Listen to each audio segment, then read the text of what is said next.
Hello and welcome. This is MouseGunner, and I'm joined by Rotype yet again, and we're back with some more Factorio. And we just started messing around with robots, and I have one of these, I believe it's called a Roboport, in my pocket. And I had one question. So you were explaining the zones, but I noticed when I was moving my Roboport around, there is a dashed yellow line that goes from one Roboport to another as I am placing it. Yes, so we kind of rushed the explanation of these zones at the end of last episode, but if you'll remember, the orange is the logistics range. So we haven't really talked about logistics chests yet, but they're just kind of anything logistics related is like giving or taking, from somewhere, from a box to a person or from a box to a different box, stuff like that. And we'll get into that in a little bit. But all of that operation has to be done in the orange zone.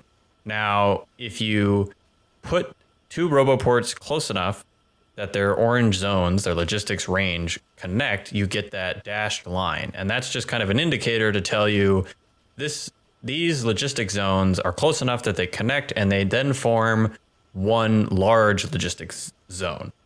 So that's just kind of an extra, you can kind of see that the orange is kind of merging with the other orange, but it's also just a nice little way to make sure that they're connected. And so that way, like, for example, if I were to put a Roboport over here near the belt kind of array, I didn't have the orange dashed or the dashed line, and the orange spaces, do not connect. So if I were to put a box over here full of, say, transport belt or something in this one, and then I were to run away into this zone and ask for it, they would not bring it to me because they would be looking, I'm standing in this orange zone. And so it would look in this orange zone and say, I don't see any transport belt. You can't have it. So you got to be a little careful. Sometimes you can accidentally not connect your Roboport zones, and it won't find the stuff you want because it'll be in some isolated zone somewhere that you didn't actually mean to be isolated. So that's what the dashed line is. Okay. I'm going to put this one there so they are connected. Okay, I see that now. Now, another question I have, when you place these robots, did you assign them to a Roboport? So, like, if, I guess I'm going to have to grab some robots so I can actually... Yeah, so they're boxes here. Okay. We have a whole bunch of them, so you can just grab a whole stack. So, when you're assigning robots, what do? You just take your stack and put it in the Roboport? Like that? That is one way to do it, yeah. So if you open up the Roboport, you'll see there are slots for robots and there are slots for repair packs. And that's for them. One other thing I didn't mention about construction robots is they'll go around and repair stuff if there are repair packs. So you can put them directly in the Roboport as if, it's a assembling machine and needs gears or whatever. Or what I tend to do, because I don't know, it's more fun, is if you take the stack of robots in your hand, you can just spam them out and they'll just go. So when you put robots in a particular Roboport, you're not necessarily assigning them to that Roboport. You're just kind of assigning them to the space. Go find the nearest Roboport network. So they'll balance themselves, maybe not perfectly, but they'll be in this network defined by these two Roboports that we have. Okay, so that answered my question. I was curious of that. I wasn't sure if they were assigned to a specific thing. Then the next question we have is the robots are all standing around because they're all full on inventory. So what do we do to fix that?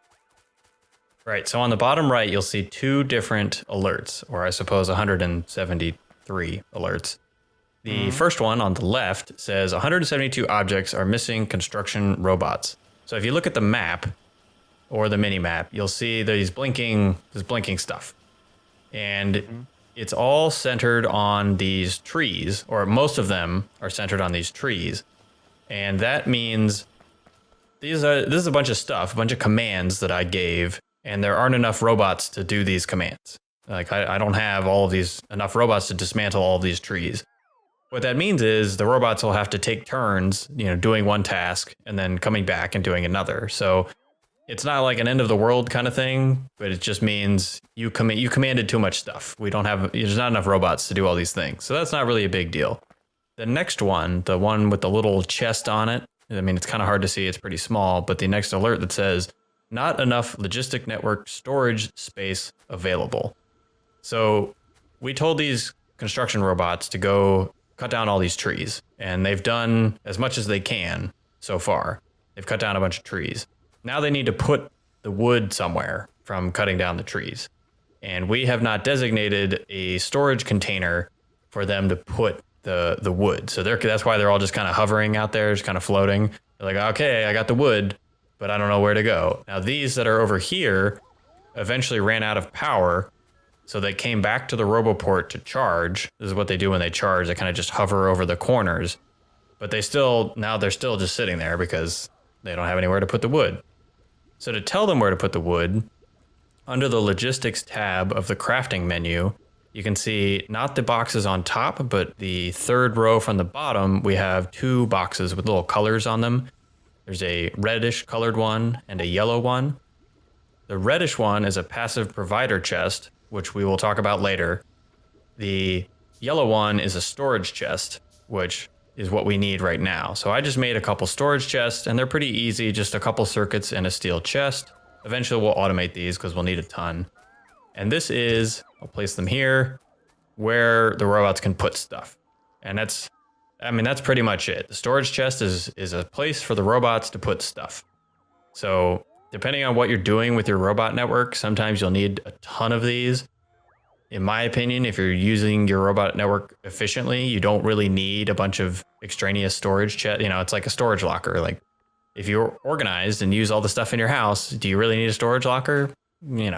That's the way I look at it. But it is useful for stuff like this wood. Like, I guess I'm never really going to use the wood, so I might as well just tell them to put it in this box. I'm just doing something out of my own curiosity. I want to see if this does anything. Okay. So that will not really do much.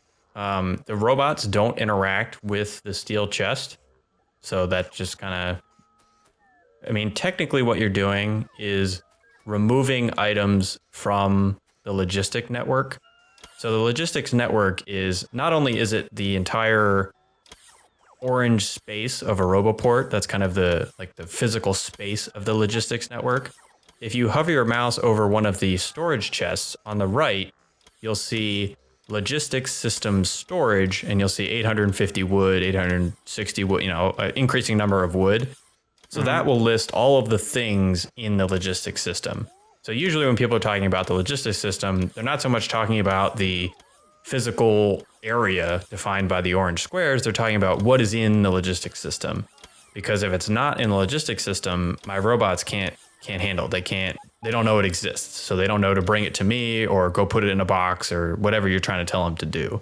So here you're just kind of taking things out of the logistics system, and there may or may not be reasons to do that depending on, what you're set up to do.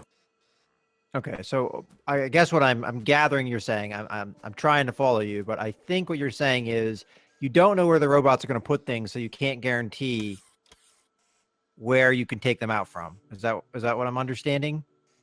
Yeah, that's also a good point. So if you have, let's just say, do I have any more? I'll pick up this storage chest and I'll put it over here next to this other Roboport. And then with my deconstruction planner, I will tell them to deconstruct a bunch of trees. I think they're going to put them in this storage chest over here because it's the closest. I think that's how they work. But you're right. In general, you can't always be sure where the robots are going to put stuff. I think they try to keep the same type of things together. So like if I took all this wood out and I put it in this supply chest over by the other Roboport. So now the supply chest over there has a bunch of trees in it. And I still told them to cut down some trees over here. So this supply chest is the closest one. So by our previous logic, they would go here.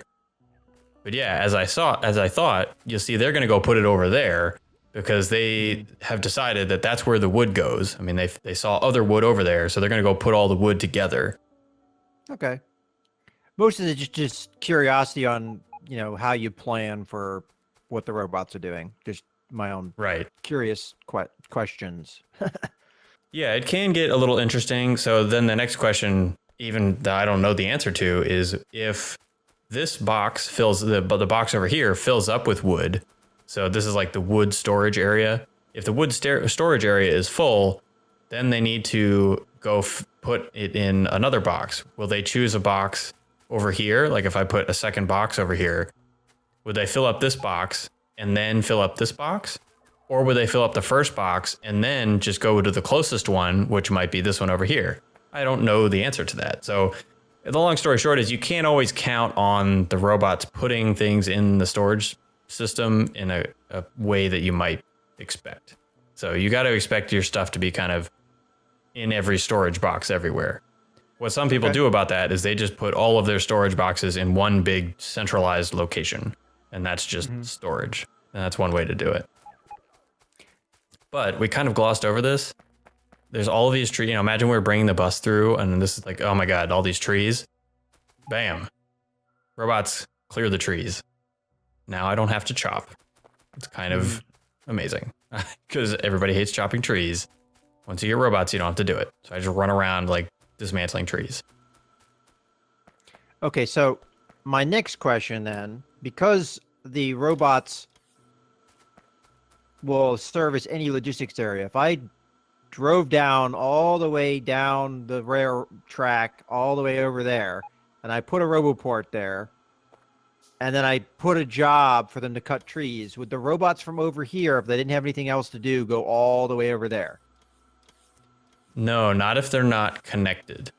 So you can see the network, the construction zones can touch, and then the construction robots will, mingle. They'll go find a task somewhere else. But at least to the extent that I understand it, if the construction zones touch, the construction robots will pass from one area to another, but the logistics robots will not. And obviously, if the logistics zones touch, you just turn it into one large logistics network.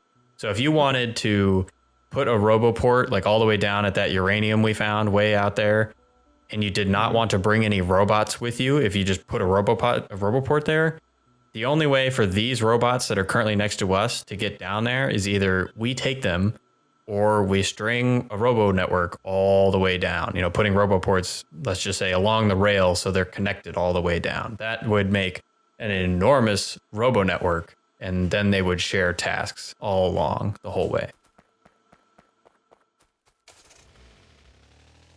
So that's pretty much the basics of how robots work. I guess what we haven't shown is the blueprinting now that we have robots. So I'm going to go grab a blueprint from, this will work, one of my blueprint library blueprints. And let's just see which one I want to. Actually, one of the most convenient ones to do is just a straight stretch of bus. So I have a blueprint here of just 4 lanes of conveyor belt, of transport belt. And I'm just going to say there. So this is the same as it was. We just placed the blueprint, and previously this hadn't done, this just sat there and it would be useful for us. Now you see we getting this blinking. It's complaining about material for construction. This is kind of the other error you'll get sometimes with the Robo Network, and it'll make that annoying beeping sound until you do something about it. So what they're complaining about now is you hover over the alert and it says you're asking for 136 transport belts. And the robots are looking in that orange area for transport belt to fulfill this task, and they don't see any because the transport belt is in a steel chest, wherever it is. Here it is. It's in a steel chest, which the robots don't look in the steel chest. So there are basically 2 options here. We can either, let's just see, so if you put a bunch of transport belt in a supply chest, they'll say, oh, I found some. The next thing you can do, and what people tend to do, is make that other chest next to the storage chest there, the passive provider chest. So it takes the same requirements as a storage chest to build. It's just this different color. So I'll go ahead and put that on top of the steel chest here. So now the transport belt is going into this passive provider chest. So if you hover over either the passive provider chest or the storage chest, you'll see now logistics system storage 2.4 thousand transport belt and 1.6 thousand wood. So now I can spam this blueprint I have for, let's see, find a convenient place to do it. I can just run this out, and as long as I don't use 2.4 thousand, the robots will have a grand old time just filling in my construction needs, because now they have access to 2.4 thousand transport belt. So usually the next thing you end up doing. Okay, they do take it up. Okay. I was Yes, so they'll take this up. The interesting thing, so the difference between a storage chest and a passive provider chest, if you follow these guys, they are all going to storage. So the robots are allowed to take from a passive provider chest, but they're not allowed to put in a passive provider chest. So if you take stuff out with robots, you tell them to do something, they take it out, and then just like you did, you tell them to dismantle. They'll dismantle it, but then they'll go dump it in storage because they're not allowed to touch the passive provider chest, only to take out. They're not allowed to put in. So it can be a little more useful to organizing things for, let's just say, I mean, transfer belt's a good example where sometimes I want to come over and I want to pick it up manually, and sometimes I want the robots to use it. But when I pick it up manually, I just want transport belt. I don't want all that other junk like wood or something else that they've been putting in there. I just want the stuff that I want in there. So that's why you get those different kinds of chests. So one of the next things that you'll do commonly is make a whole bunch of passive provider chests. And all of these, I mean, especially things like fast transport belt and splitters and underground belts and stuff, we'll just make all of these provider chests. That way the robots can have access to them and can build the bus with them, or if I say I want some, they'll be able to go get some and bring them to me, stuff like that. All right, so how did you mark the trees for clearing? You used a blueprint? No, so I believe we talked about this, but maybe I glossed over it. There's the red square, the deconstruction planner. Yeah, so you can just go ahead and so all of these that we've marked. I tried that on this. Yeah. Is this not a rock? Oh, okay. I missed. The reason I was confused is I thought this was a rock, but it must be like some dead stuff or something. Yeah, it's a little sprite of some kind. But you'll also see if you have the deconstruction planner highlighted, it'll bring up the Robo Network kind of colors. So you'll see all of these trees are outside of the construction network. So we can highlight all these all we want, and they're not going to do anything because they're too far away. They're out of the network. Too far away. Yep. So I think I have one more Roboport, so I can plop that there. And the funny thing is that extends the network even though it's not powered. So I've always thought that was kind of interesting, but just give it a little power. There we go.